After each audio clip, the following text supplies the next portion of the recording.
28/2/2013 لواء الفاتحين.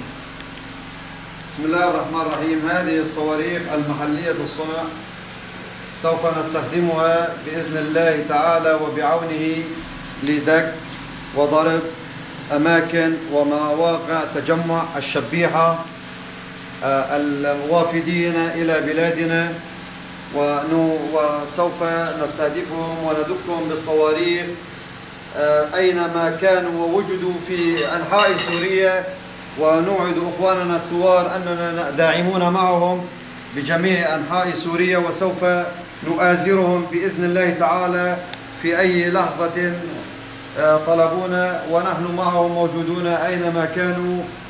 ونوعد أخواننا المجاهدين بأننا سوف نقف معهم وقوفة الأخوة المجاهدين، وسوف نضرب أرتال الشبيحة الصفوية أينما كانوا في جميع أحياء سوريا. تكبير! الله أكبر!